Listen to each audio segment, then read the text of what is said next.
Salut tout le monde! Un nouvel épisode de Vitavimac, l'émission culturelle. C'est toute cette semaine et comme je vous l'avais promis, nous abordons le roman du grand et célèbre auteur allemand Patrick Süskind, Le Pigeon. Dans ma vidéo de la semaine dernière, pour ceux qui s'en souviennent, nous avons abordé le sujet de Claude, cet élève qui n'a pas d'histoire et donc pour continuer à vivre, part à la recherche des histoires des autres. Cette semaine, dans le roman de Patrick Süskind, nous faisons face au même sujet. Jonathan Noël, un homme qui, depuis qu'il a décidé de vivre seul dans un studio de quelques mètres carrés à Paris, n'a aucune histoire. Mais contrairement au personnage de François Ozon dans son film Dans la maison, le personnage de Patrick Süskind, Jonathan Noël, n'a aucun problème à vivre cette routine. Depuis plus de 20 ans, Jonathan Noël a décidé de s'éloigner de la société et des problèmes de la société en louant ce petit appartement de quelques mètres carrés duquel il ne sort que pour se rendre à la cuisine du palier ainsi qu'au WC du palier pour aller faire ses courses et pour se rendre sur son lieu de travail. Et même donc dans son boulot où il est vigile, il ne fait pas grand chose, il est là toute la journée debout à observer, ouvrir, fermer les portes comme un robot. Il n'est pas vraiment en contact avec les autres.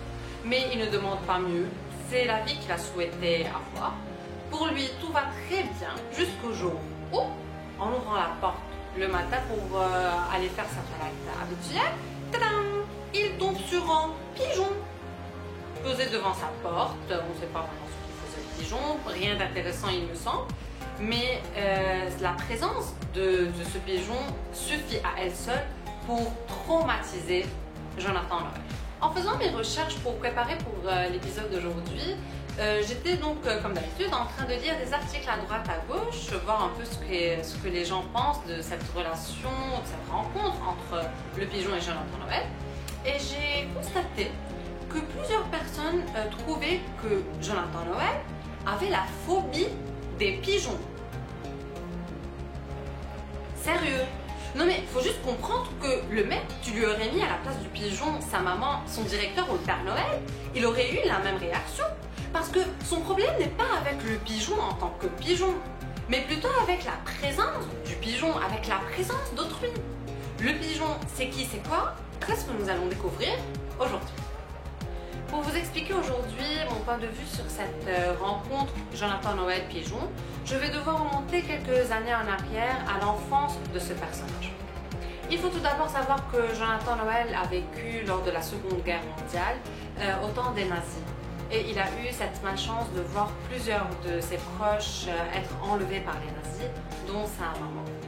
Après ce drame et après avoir été séparé de ses parents, Jonathan Noël, avec sa sœur, part vivre chez son oncle dans une ferme où il va être caché durant plusieurs années. Sa sœur finit par voyager, lui, il va épouser une femme qu'il connaît à peine. Son mariage même va tomber à l'eau, puisque cette femme va finir par le tromper. Et c'est à ce moment-là que Jonathan décide de s'exiler de la société et de ses problèmes en louant ce petit appartement de quelques mètres carrés à Paris, cette chambre de bonne de laquelle il ne sort qu'exceptionnellement comme je vous l'avais déjà expliqué. Il ressemble donc plus à un mort qu'à un vivant dans sa petite chambre et par la manière de laquelle elle a décidé de vivre. La présence du pigeon, symbole d'être vivant, va mettre sérieusement Jonathan Noël en danger.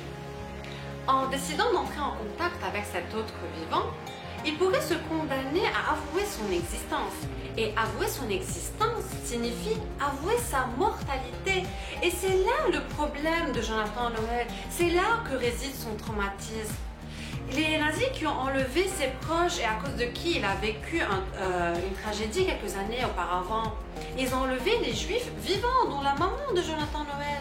Il a donc préféré durant toutes ces années de vivre caché, de faire le mort dans sa petite chambre qui finit par ressembler plus à son tombeau que de vivre en danger permanent.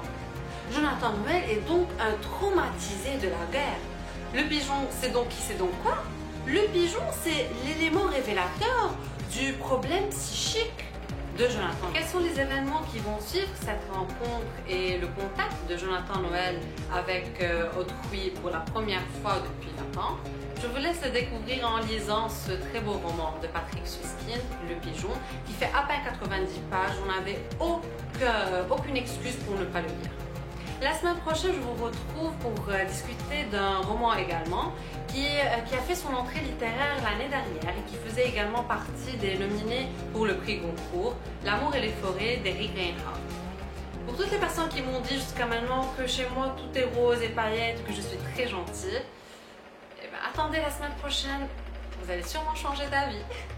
Je vous fais des saluts de Beyrouth, à la semaine prochaine.